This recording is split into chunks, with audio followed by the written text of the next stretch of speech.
Okay, hey everyone. Peter A. DeLuca here, aka Pad's Audio Audacity, episode 306.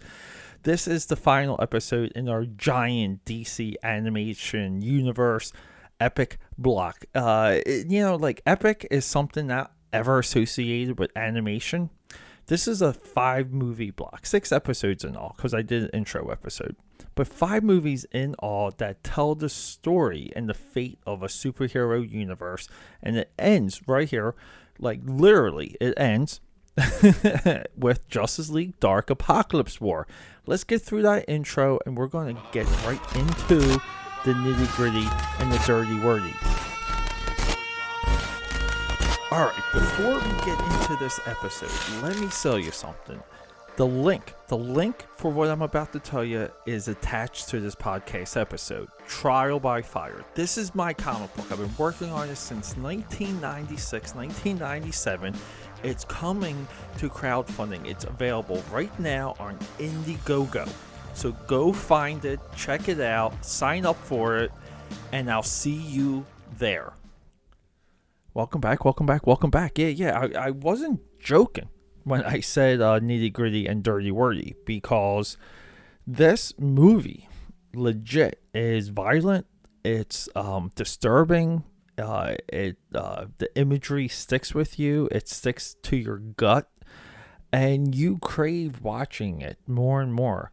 If there's ever like that pause when you're like scrolling through Netflix or Hulu or Amazon Instant, Amazon Prime, as we call it in my neck of the woods, Disney Plus, and yeah, like you're not finding anything. This is like but when you get the rush to see something cool, fun, and imaginative, and a little bit dark, like I go to this. I put this on. Like I was in a phase where I was putting Mad Max Fury Road and Mad Max Road Warrior on so much that I had to buy Beyond Thunderdome on Amazon Instant just to kind of break it up a little, because there's so much of me that's drawn towards these like dark post-apocalyptic movies. It's stories, tales, visuals. I did a comic book back in the day called Eyes of Asia, and it was all about, it was all Fists of the North Star, if you're not familiar with Fists of the North Star. But it's just like, it's a gritty, dirty, dusty, sandy, post-apocalyptic martial arts adventure, kind of looking like Mad Max. And, but for Road Warrior, we only have one movie. And for Fist of the North Star, we have comics, toys, manga, two series, I think 3 movies, 1 live action movie. There's so much more to absorb with Fist of the North Star than Road Warrior. But yeah, so from like a young age, I was really connected to stories like this. I love stories that kind of go through like a cast of heroes or major characters, but and cuts through them, like Saving Private Ryan. Like you cannot watch Saving Private Ryan enough times, because everyone just gets it in that movie, and it's always tragic, and it does this weird chemical thing in your head when you watch Saving Private Ryan, and the same goes for Apokolips War. Every single time you watch these movies, you think and you hope it goes differently. You say to yourself, oh, does it have to be like this? Oh, does it have to end like this? So that when I watched this movie, it was like this revelation, and I had these like callbacks, and it was very euphoric. And at this point, I was kind of connecting it to Justice League War and Flashpoint Paradox, or Justice League Flashpoint Paradox, where I'm like, wow, it's like Paradox can kind of like pretty much resets everything. And they're doing the New 52 Justice League, which is the creation of a new Justice League. And I was like, oh, wouldn't it be cool? And then this movie is so heavy on the demon, the amazing Jack Kirby character, Constantine, the Alan Moore character. There's other co-creators involved with both of those guys, and I'm just Zatanna also. But forgive me for not naming every single name connected to everything, okay, people? But yeah, and Zatanna, there's so much in this movie that I wanted to watch Justice League Dark. And then like around that time I started to research what is literally the DC animated universe. 15 movies, I believe, overall, which is amazing.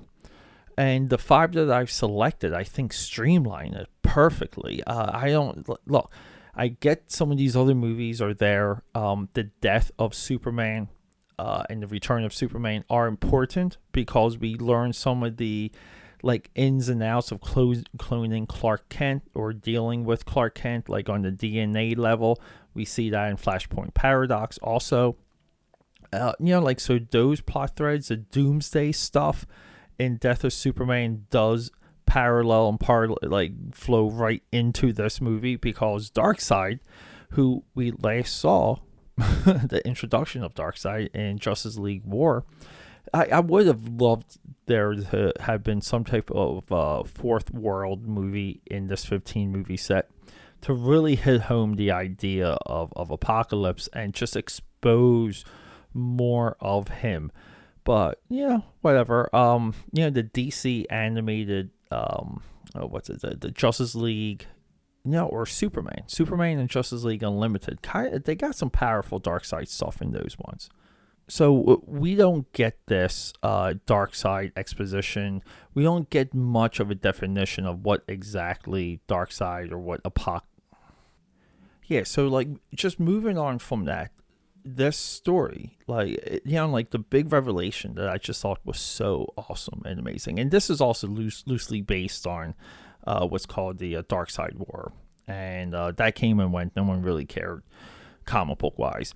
But yeah, Darkseid has these parademons that we see in Darkseid War. And between these two movies, with the introduction of Doomsday, he gets like the DNA of Doomsday because you can just do those things. And he puts them into the parademons because why wouldn't you? And so like all the heroes in the beginning of this movie, they rush to Apokolips to overthrow Darkseid and be proactive. And these Paradooms, I think they're called, right? Because they're not called Paradays or Demon Dooms or Demon Days, but they're like Paradooms. They just rip apart the Justice League. We're talking everyone, Shazam, Wonder Woman, all of these people get torn apart, which is really cool. And then he takes over Earth, and Earth becomes like a second Apokolips. He's harvesting whatever he needs, taking people, making parademons or paradooms, as we saw in Justice League War. So this is why Justice League War is important, because it directly parallels everything. This is the same events from Justice League War, if they just were slightly skewed, and they're within continuity. So Darkseid gets a second chance to invade Earth, and this time he succeeds. People, I love that. Okay, that's so freaking cool. Finally, we get to see it. Yeah, and then we have Earth Resistance. So the Earth Resistance are remaining heroes: Harley Quinn, Suicide Squad, Raven, Raven's father, Demon Father, he becomes a part of it. We have Damian from Batman and Robin, Damian being Batman's son. If you respect that part of the continuity, and whatever, I guess people like Damian so much, we just have to deal with him. Damian really should be his own superhero at this point. I don't know why he's even like a Robin. It just makes no sense. But yeah, so we get this cool little resistance. Building things up against the odds. No hope in sight. Lois Lane is leading one group, and you're like, okay, whatever. You gotta do something with Lois, and he neutralizes Superman by embedding kryptonite into his bloodstream. So Superman's not super, all this stuff. Darkseid takes over the Dark Knight. The Dark Knight rides the Mobius chair. He's the all-knowing servant of Darkseid. And then everyone else, basically the Teen Titans were left on Earth. So there's 2 surviving members of the Teen Titans, and then everyone else becomes like a cyborg, and they're part of like Darkseid's Furies. Really cool stuff, okay? Like every single one of these cyborgs in this movie, Marsha Manhunter, Wonder Woman, Hawkman, they all should be toys because the designs are that freaking cool. They should just be toys, no context. Just put out some cool looking toys, DC. So, and then, we get this like intro by Swamp Thing, and Swamp Thing has this list. So everyone like has their final siege, and they kind of die, and they all die in cool, fun ways. And then we get the end where like Raven's demon father merges with the Man of Steel to defeat Darkseid, and that's what it takes. Okay, and and they lose more of their friends. And then, like, the movie essentially ends with them, like, all on, like, like the bay from the Teen Titans Tower. And, the tower is, like, destroyed in the background. And the Flash, who is, like, skinny and, like, just anemic looking because he's been running on the treadmill of something. I'm forgetting the name of it. But it's some device. It's, like, the time treadmill. And I know they use it in the Flash TV show. Whatever for that one. That's a big whatever. I hope to God we never see that in the movies. But then, like, this anemic Flash starts to run into the horizon on top of the water, creating another flashpoint. So, when I was talking about Flashpoint Paradox, episode 1 of this 6-episode block, or episode 2 of this 6-episode block, but the first movie of this block, I said, like, this is the first time we're seeing, like, the creation of a universe and then seeing the end of that universe, because the beginning and the end of this timeline is a Flashpoint paradox. And it's just amazing. It's amazing that they had the grit, they had the balls, they had the fortitude, they had all these things to put into that decision. And bravo, because I guess they were just making just enough money to stay in business.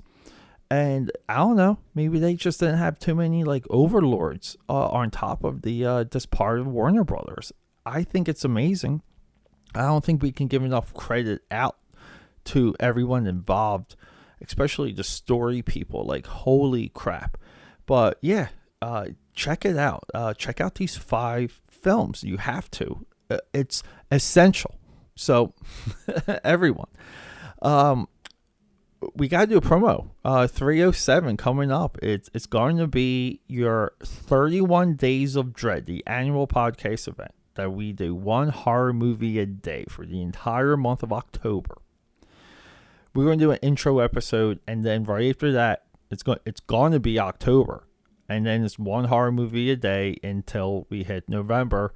And holy crap, we got some doozies. If you want to talk epic and epics, you got to check out episode 1, because I discussed the very first horror movie epic ever made, first and only. Okay? And I do have criteria for that. I'm not just boasting. But you people know I love to boast. Everyone, go out there, create, get obsessed with something. I'm Peter A. DeLuca, signing off here. I love you, and goodbye. Alright, hey, thanks for hanging out with me after the, we're doing like some post-credit stuff here. Look, I just want all of you to know, thank you for hanging out with me for so long, and this episode is dedicated to my father, Tony DeLuca, who recently passed away. So much of his love of movies and just, love of Star Trek and just... like the idea of what movies can do as of like bringing a family together. Look, he tapped into all of that. He put a lot in me from a young age that enables me to do what I'm doing today. So Tony, I love you and thank you.